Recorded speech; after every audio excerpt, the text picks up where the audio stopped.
Irã e Israel hoje são grandes inimigos, mas você sabia que eles já foram grandes aliados? Sabia que o Irã foi o segundo país de maioria muçulmana a reconhecer Israel como uma nação soberana, depois só da Turquia? Mas então por que isso mudou? Por que os dois países hoje são inimigos? Então, bora explicar isso com a história.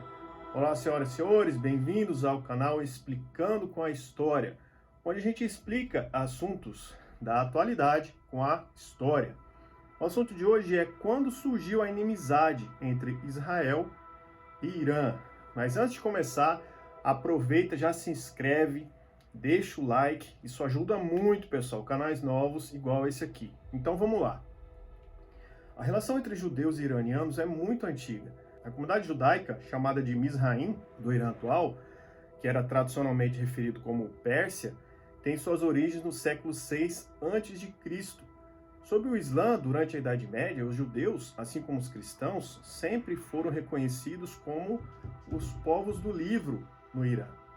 Durante a ocupação alemã, no início dos anos 1940, milhares de judeus foram salvos pelo chefe da missão diplomática do Irã na França, Abdol Hossein Sardari, que desafiava as ordens nazistas e emitia milhares de passaportes e documentos de viagem para os judeus.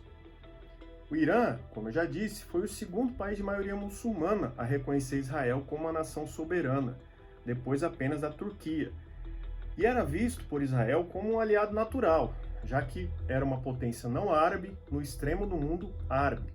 Israel tinha uma delegação permanente em Teherã, capital do Irã. Após a Guerra dos 6 Dias, foi o Irã que forneceu a Israel grande parte do petróleo que Israel precisava.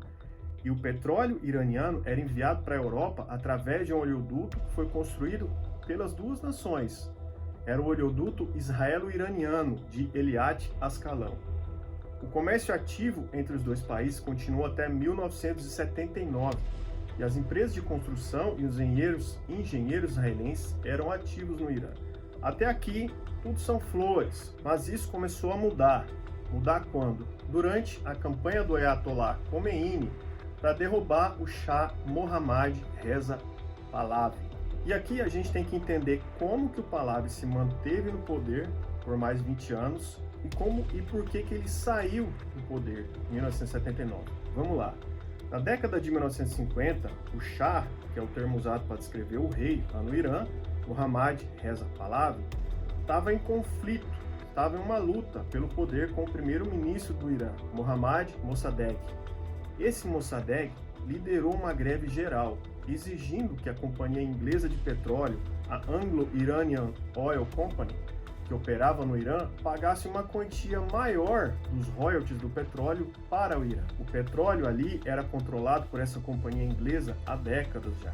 O descontentamento popular com essa companhia começou no final de 1940. Boa parte da população do Irã e um número grande de políticos viam a empresa como uma exploradora, como um vestígio do imperialismo britânico. Em 1951, essa empresa foi nacionalizada com o apoio unânime do parlamento iraniano.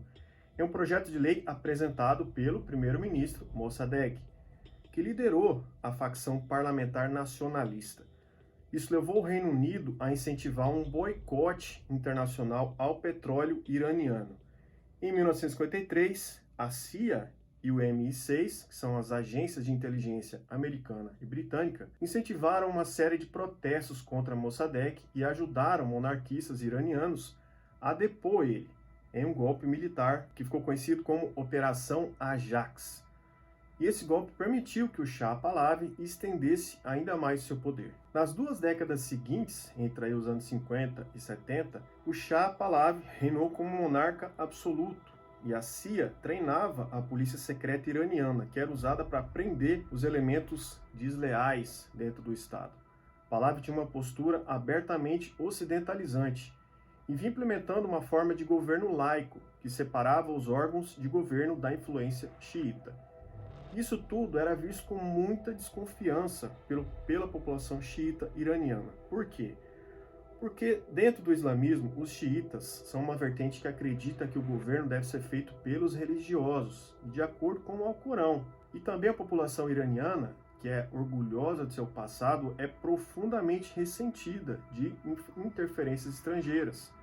Como que os Estados Unidos fizeram a apoiar o golpe que reforçou o poder do Shah Pahlavi?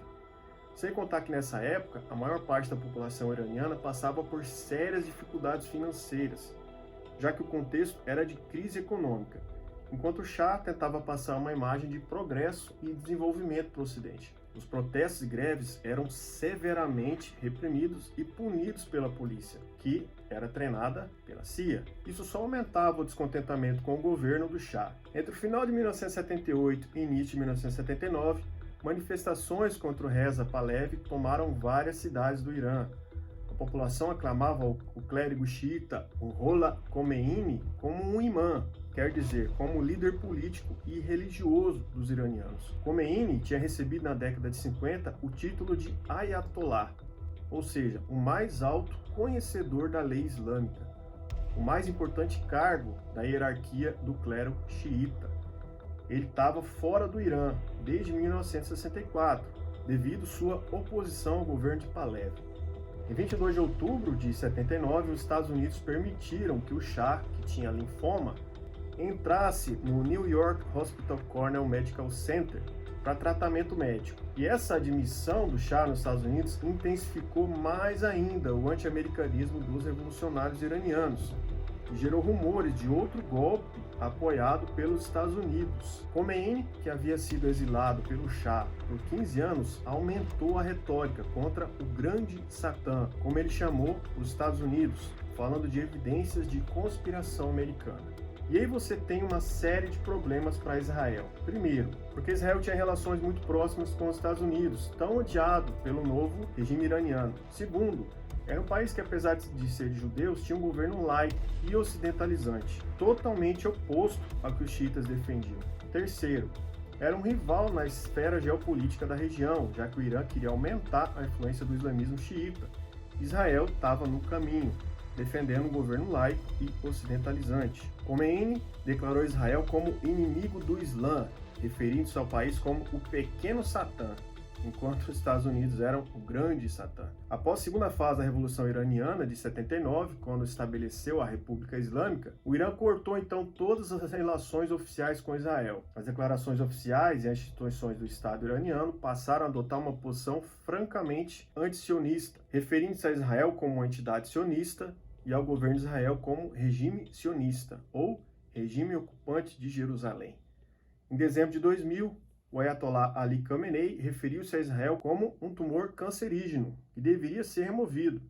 Em 2005, enfatizou que a Palestina pertence aos palestinos e o destino da Palestina também deve ser determinado pelo povo palestino. As tensões entre os dois países aumentaram especialmente depois da eleição do linha dura Mahmoud Ahmadinejad em 2005. Nessa disputa com Israel para não entrar em conflito aberto, o Irã financia alguns grupos armados que são considerados terroristas por vários países. Mas sobre isso eu vou falar em próximos vídeos.